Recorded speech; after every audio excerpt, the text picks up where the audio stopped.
Hello students, my name is Nitin Mathuria. Class 12th mathematics का paper जो हुआ था उसका सॉल्यूशन की सीरीज़ में पार्ट नंबर 6 में लेके आ रहा हूँ मैं क्वेश्चन नंबर 3 के पाँचवा। मैंने पार्ट नंबर 5 तक अब तक क्वेश्चन नंबर 3 के क्वेश्चन नंबर 4 तक करा चुका हूँ। अब करेंगे इसमें क्वेश्चन नंबर 3 का क्वेश्चन नंबर 5। इसमें आपको दे रखा है कि हवा के बुलबुले की त्रिज्या दे रखी बढ़ रही है। त्रिज्या बढ़ रही है तो D R upon D T की वैल्यू दे रखी है मेरे को 1/2।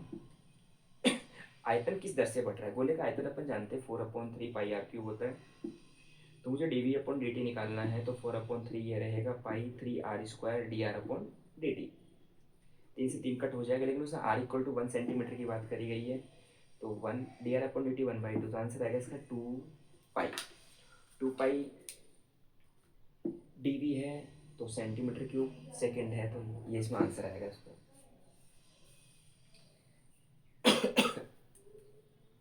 सिक्स वाला आंसर है इसका जो है आर दे रखा है, सीमांत आय पूछिए। इसका अपकलन कर दो और x इक्वल टू 15 रख देना अपन, तो D R upon D x. इसका होगा 26x प्लस 26। मैं चाहूँ तो 26 को मैं ले सकता हूँ, तो x प्लस 1। उसने x बराबर 7 रखने की बोली, तो 26 इंटू 7 प्लस 1, 26 इंटू 8, 4, 8 2 16 16 24, तो आंसर आएगा 208 रुपये। ये इसकी सीमांत आय हो जाएगी। अब पार्ट नंबर 6 में ही थर्ड का 6 कर चुके हैं, थर्ड का आप करेंगे अपन 7। पार्ट नंबर है 6, क्वेश्चन नंबर थर्ड का 7। थर्ड का 7 क्वेश्चन हल्का सा आपको चाहो तो आप माइनस कॉमन ले सकते हो, तो x² माइनस का 2x है, एक जोड़ा एक घटाया।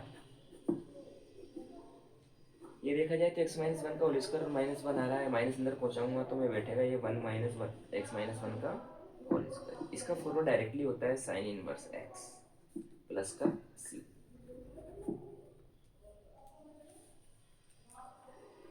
ये है अपने पास 8 क्वेश्चन नंबर थर्ड का 8। हर कोई जानता है इसको डायरेक्टली कर सकते हो। त्रिभुज का क्षेत्रफल पाई आर स्क्वायर होता है। वृत्त का क्षेत्रफल, वृत्त का क्षेत्रफल पाई आर स्क्वायर, त्रिज्या a है, तो आंसर आएगा इसका पाई a स्क्वायर। अब है इसमें नौवा, थर्ड का 9th, थर्ड का 9 क्वेश्चन है।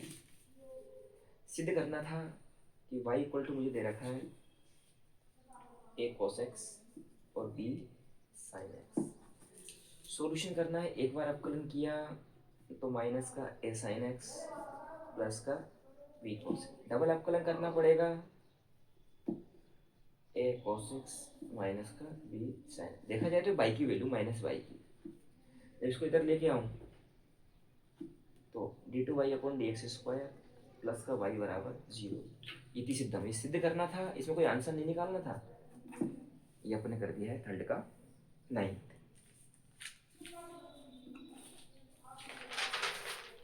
थर्ड का है 10th, पार्ट नंबर 6 ही चल रहा है। 230 के बीच का कोण पूछा गया है।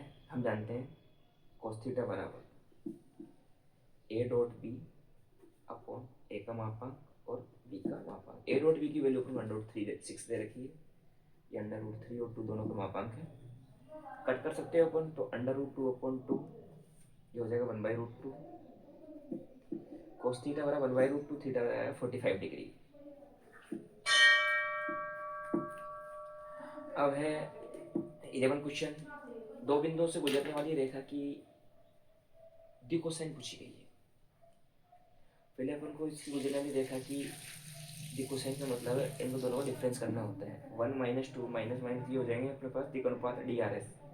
1 - -2 तो 3, 2 में से 4 गए तो माइनस के 2, 3 में से 5 -5 तो 8, 64 और 4 70 और 9 वही 64, 4 68, 68 और 9 77।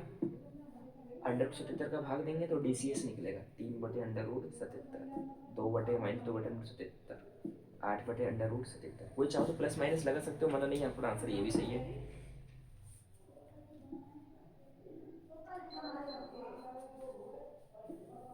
इसी का है 12th। इसमें आपको दे रखा है दोनों बच्चों के लड़का होने की प्रायिकता पूछी, कम से कम एक बच्चा लड़का होना चाहिए। और कम से कम एक बच्चा लड़का होना चाहिए, तो एस बराबर मेरे पास बनता है 4 केस, दोनों बीबी, जीजी, बीजी या जीबी। एन बराबर 4 हो गया, ये 4 केस, दोनों लड़के दोनों लड़कियां से। अपन को पूछा गया कम से कम एक बच्चा लड़का होना चाहिए, तो इसका मतलब हो गया मेरे पास एक, तो एक केस बन जाएगा, 3 केस बनेंगे, 1 2 और 3। एम बराबर कितना हो गया, 3 हो गया यहाँ पे। और दोनों बच्चों के लड़का होने की प्रायिकता ये ज्ञात है, ये निकालना है अपन को, ये ज्ञात है निकालना है। तो अपन को एम और एन से नहीं निकालना, अपन करेंगे इसको A B P of A upon B. ये है से प्रतिबिंब प्रायिकता। क्या है ये, से प्रतिबिंब प्रायिकता। 3 केस इसमें हो जाएंगे, उन दोनों कॉमन चेक किया तो एक चेक किया जाएगा, मतलब कम से कम एक बच्चा लड़का, दोनों बच्चों लड़का होना, बी भी एक केस, एक कॉमन है 3 में से, एक कॉमन आ रहा है, बी भी 3 में से 1 2 3, तो आंसर होगा 1/3। अब सेक्शन बी पार्ट नंबर 7 में करेंगे। Thank you.